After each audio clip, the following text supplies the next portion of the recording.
everyone, and welcome back to my channel, and welcome to another video in my Live Well series.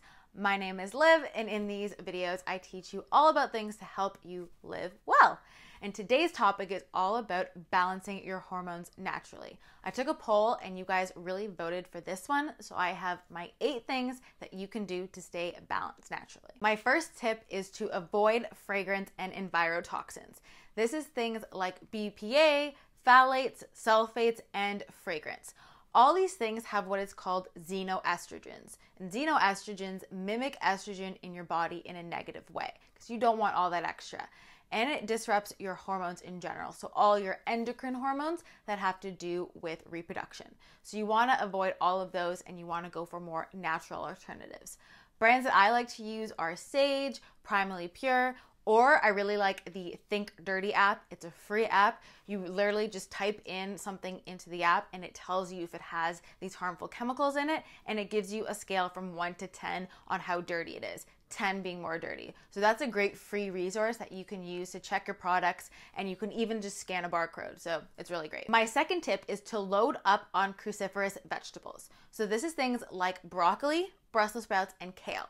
And all of these things have what is called indole 3-carbinol, or I3C. And what I3C does is it helps support the metabolism of hormones in your body so that you're not getting an excess buildup of estrogen. When you have too much estrogen, you can get PMS symptoms, so like cramping, tenderness, all those kinds of symptoms, as well as things like acne. So what it does is it really helps to bind that and get that out of your body. Another thing you can do is what is called seed cycling, and this involves taking different seeds at different points in your cycle in order to balance those hormones that are most active at that part of your cycle. So let me explain.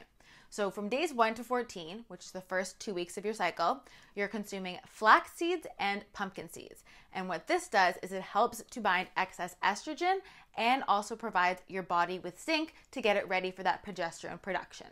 On the second part, which is day 15 to 28, you're consuming sunflower seeds as well as sesame seeds.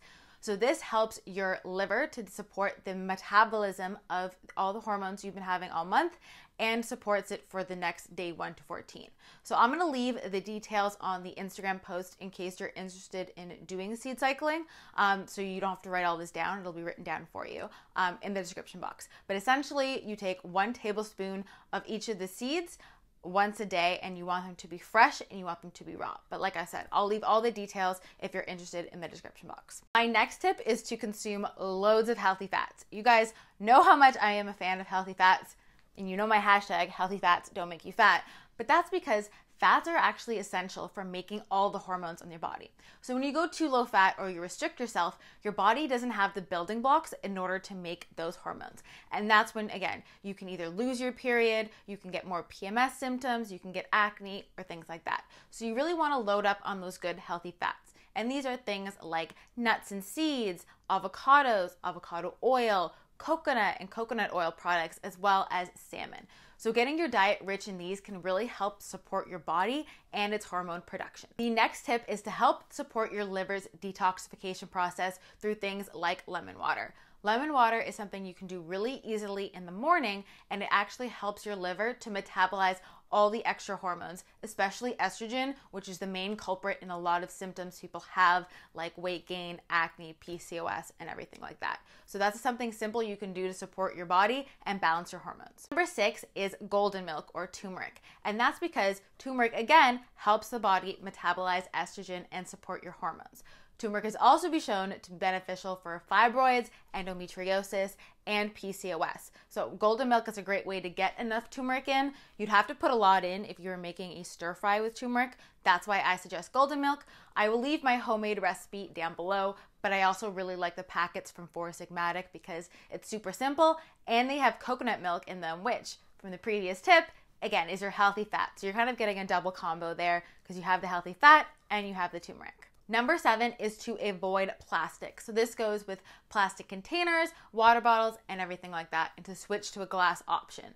This is especially important if you are microwaving or heating the plastic, because the plastic actually leaches into your food, and plastic, all the chemicals in it, have been shown to be endocrine disruptors. And again, from before, endocrine disruptors literally disrupt your hormones. So you're not going to be balanced, and even just removing plastic has been shown to even help fertility. So it's important to switch to glass as often as you can, even though it's a bit heavier, at least not heating up your plastic. Tip number 8 is to reduce stress. And that's because when you're stressed, your cortisol is high. Your cortisol is high, you're in this fight or flight stage. So your body is constantly ready to attack or go or be on the defensive. When it's like that, it can't produce hormones properly. So you're gonna be all over the place in terms of that. So anything you can do to support stress, whether it's yoga, walking, whatever works for you is great. There's also something you can take called adaptogens, which literally help your body adapt to stress. And I did make a whole video on adaptogens and my favorite ones. There's my top 10 and what they're good for. So I'm gonna leave that down below in case you're interested in learning more about adaptogens. Tip number 9 is to get enough sleep. Now I know this sounds simple enough, but getting enough sleep is super important because when you don't have enough sleep, then we get the cortisol, which rises again. And we know high cortisol means your hormones are not going to be balanced and they're going to be disrupted. So you want to make sure you're getting 7 to 8 hours a night. And you also want to get as much uninterrupted sleep as possible. So they actually showed that having a longer period of uninterrupted sleep is better than having ones that are just sporadic here and there where you're waking up often. So the more uninterrupted sleep you can get, the better. And tip number 10 has to do with gut health. And that's because everything truly comes back to your gut. Your gut and your mind are connected. So you want to make sure that your gut is balanced so that your brain is secreting the right amount of all of your hormones. So making sure you're eating properly, you're eating whole foods, you're not eating too many processed foods, and incorporating things like bone broth and probiotics and all that stuff that nourishes your gut is really going to help your whole body, but also help to balance your hormones. So I hope you guys enjoyed this video and you learned something. Make sure to tell me what you want next for the next Live Well episode so I can teach you guys all the knowledge that I have. I hope you guys are all having a great day, and I will see you in my next video. Bye guys.